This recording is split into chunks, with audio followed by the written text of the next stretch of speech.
Assalamualaikum students of class 5.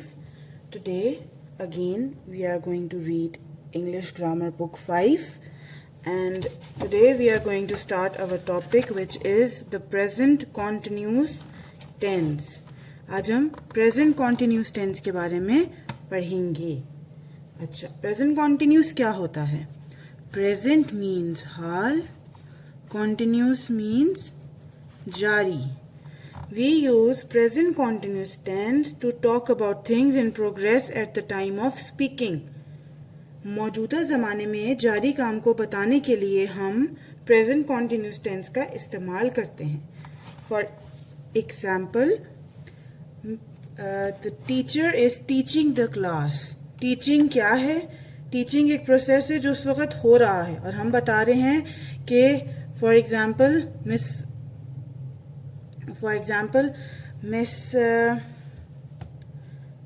Mr. Bab is teaching the class. तो यहाँ पे क्या है? मिस्टर बाब क्या कर रही हैं? मिस्टर बाब आपको क्लास को पढ़ा रही हैं. ठीक है. एफर्मेटिव सेंटेंसेस क्या होते हैं हमारे पास? Affirmative sentences means simple sentence, जिसमें हम एक बात कर रहे होते हैं जिसमें कोई क्वेश्चन मार्क, कोई एक्सक्लेमेशन मार्क नहीं होता है. एक सिंपल सेंटेंस होता है ये. For example, Pakistan is making progress day and night. अच्छा, कुछ सेंटेंसेस यूनिवर्सल ट्रूथ होते हैं. यूनिवर्सल ट्रूथ क्या होता है कि वो ऐसा सच होता है जो कभी भी बदला नहीं जा सकता. ठीक है. For example, the earth is moving around the sun. अब ये क्या है sentence? The earth is moving around the sun. ये एक यूनिवर्सल ट्रूथ है जो कि कभी भी बदल नहीं सकता. जमीन सूरज के गिर्द गोल घूम रही है. ये काम मुस्तकिल जारी है, इसीलिए हम इसको प्रेजेंट कॉन्टिन्यूस टेंस की कैटेगरी में फॉल कराएंगे. The birds are chirping in the trees. परिंदे दरख्तों पर चहचहा रहे हैं. The sparrows are laying eggs in their nest. चिड़ियां अपने घोंसलों में अंडे दे रही हैं. She is lying to me. वो मुझसे झूठ बोल रही है. इस तरह आपको ये मुख्तलिफ सेंटेंसेस यहाँ पे दिए गए हैं जो प्रेजेंट कॉन्टिन्यूस यानी कि हाल के बारे में, जो प्रेजेंट में काम हो रहा है उसके बारे में बता रहे हैं. Negative sentences. नेगेटिव सेंटेंसेस कौन से होते हैं? जिनमें आपके पास नॉट यूज हो रहा हो. अच्छा, ये कुछ पॉइंट्स हैं आपको याद होने चाहिए.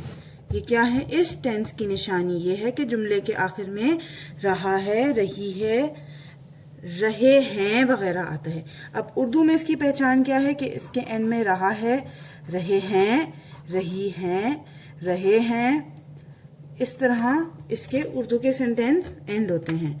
इज, आर और एम के बाद पहली फॉर्म के साथ आईएनजी का इस्तेमाल करते हैं. अब यहाँ पे इज, आर ये सब यूज हो रहा है. इसके बाद फर्स्ट फॉर्म ऑफ वर्ब के साथ हमने आईएनजी लगाना है. आईएनजी हमें हमेशा प्रेजेंट कॉन्टिन्यूस के बारे में बताता है. आईएनजी मीन्स वो काम हो रहा है. For example, any is jumping on the bed. Any बिस्तर पे कूद रही है. ये एक आपके पास एग्जाम्पल है, यानी कि वो काम प्रेजेंट में हो रहा है. अगर किसी वर्ब के आखिर में ई आए तो उसे हटाकर भी आईएनजी का इजाफा करते हैं. फॉर एग्जाम्पल, टेक से taking. Any is taking her birthday gift from her brother.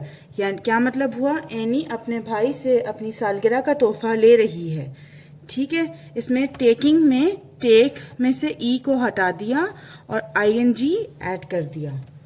अगर किसी वर्ब के आखिर में कांस्टेंट आए तो उससे पहले एक वाउल हो तो आईएनजी का इजाफा करने से पहले आखिरी वाले कॉन्सोनेंट को डबल कर देते हैं. जैसे रन से रनिंग.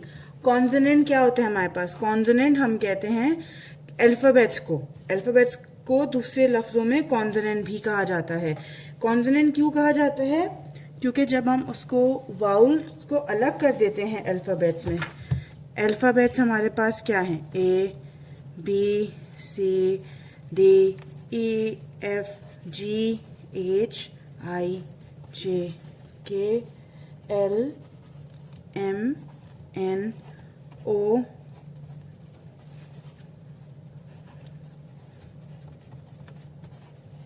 VWXYZ।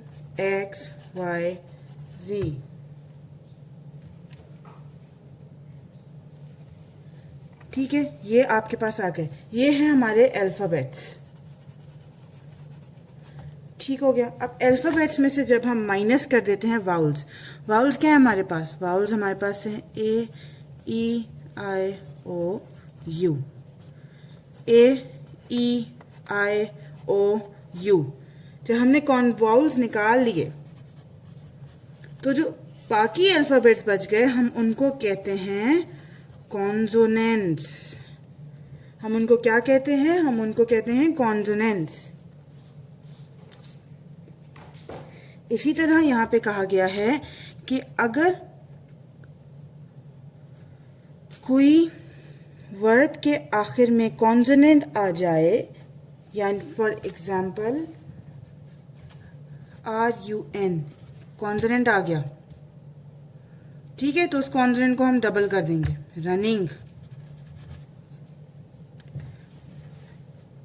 बिल्डिंग, बिल्डिंग है ये वर्ड, BUILD, बिल्ड, बिल्ड के आगे एंड में ING, बिल्ड एक पूरा लफ्ज है, ING लगा दिया। ठीक है, अगर किसी वर्ब के आखिर में IE आए तो उसे हटाकर Y लगाने के बाद ING का इजाफा करते हैं, जैसे डाई से डाइंग। हमने यहाँ पढ़ा कि नेगेटिव सेंटेंसेस क्या होते हैं? जिसमें कोई बात गलत बयान की जाए, मतलब उसमें ना का इजहार किया जाए, नॉट का यूज़ किया जाए। किसी चीज़ से जब आप मना करते हैं तो वो आप नॉट का यूज़ कर रहे होते हैं, ना का इजहार कर रहे होते हैं, तो उनको हम नेगेटिव कहते हैं।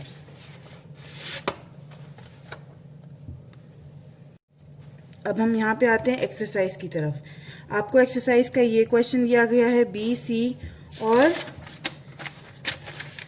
D और E। आज हम, अच्छा यहाँ पे क्या है? Add ING to the following. अब ING जैसे मैंने यहाँ पे कुछ में लगाया हुआ है, गेट का हो जाएगा गेटिंग, फिक्स का फिक्सिंग, लर्न का लर्निंग, से का saying, shut shutting, fit fitting, bit bidding, bet betting, repeat, repeating, die, dying, beat, beating, knit, knitting. Okay. Now, change the following sentences first into negative and then into questions. जैसे यहाँ पे किया गया, she is eating a meal, she is not eating a meal. अब हम negative में इसको जब चेंज करेंगे तो हम क्या लिखेंगे? Is she eating a meal? मतलब यहाँ पे कहा गया कि आपको सिंपल सेंटेंस दिए गए हैं, पहले आपने इनको नेगेटिव में बनाना है, फिर आपने इनको एफर्मेटिव में बनाना है। एफर्मेटिव सेंटेंस दिए गए हैं, फिर आपने नेगेटिव में बनाना है, फिर आपने इंटरोगेटिव में बनाना है। ओके, नाउ अब यहाँ देखिए, he is learning his lesson by heart. इसकी इंग्लिश क्या होगी? इसकी नेगेटिव में, नेगेटिव सेंटेंस में इंग्लिश क्या होगी? He is not learning his lesson by heart. और फिर हम इंटरोगेटिव बनाएंगे तो क्या आएगा? Is he learning his lesson by heart. जैसे टू है, we are having tea, are we having tea? We are not having tea. ठीक है, हर सेंटेंस के साथ आपने यही करना है।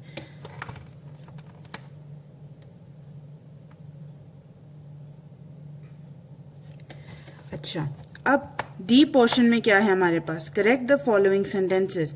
इन सेंटेंसेस को करेक्ट करें, ठीक करें।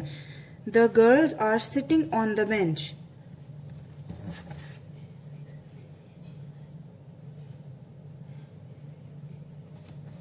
अब बज़ाहिर तो इसमें हमें कोई गलती नहीं नजर आ रही है, लेकिन इसमें गलती क्या है? टी की, SITT ING, ये होता है sitting. Number 2, they am not cheating. They am not cheating में आपको क्या लगता है, ये क्या चीज इसमें गलत होगी? पढ़ने में भी हमें ये ठीक नहीं लग रहा। They am not cheating, they है तो लाजमी यानी कि ये प्लूरल है। They are not cheating, they are not cheating. You is getting angry for nothing, यहाँ पे भी हमारे पास इज गलत है। You are getting angry for nothing. ठीक है, इसी तरह आपने बाकी सेंटेंसेस भी करेक्ट करते जाना होगा। अच्छा, make sentences from following table. अब आपने ये अपने होमवर्क में करना है। सेंटेंसेस तो आप लोगों को पता है आप किस तरह बनाते हैं, आप लोगों को यहाँ पे भी बताया गया है कि प्रेजेंट कॉन्टिन्यूस सेंटेंसेस किस तरह के होते हैं। तो अब आपने इससे सेंटेंसेस बनाना है। चले मैं एक आपके लिए बना के भी देती हूँ। I am cooking vegetables. मैं सब्जियां बना रही हूँ। ठीक है, आपने अब ये होमवर्क करना होगा और उसके बाद आपने मुझे व्हाट्सएप पे पिक्चर्स भेजनी होंगी जिसमें आपने बताया होगा कि ये मैम हमने कर लिया है और ये हमें समझ नहीं आया। किसी भी बच्चे को कुछ भी समझ नहीं आया तो वो मुझसे 6 o'clock से लेके 7:30 के दरमियान क्वेश्चन पूछ सकता है। Tomorrow on Friday, you can ask me questions regarding this lecture, this particular lecture about present continuous tense. You can text me at 6 o'clock in the afternoon. ठीक है, 6 से 7:30 बजे तक आप मुझे मैसेज करके क्वेश्चन कर सकते हैं। Thank you.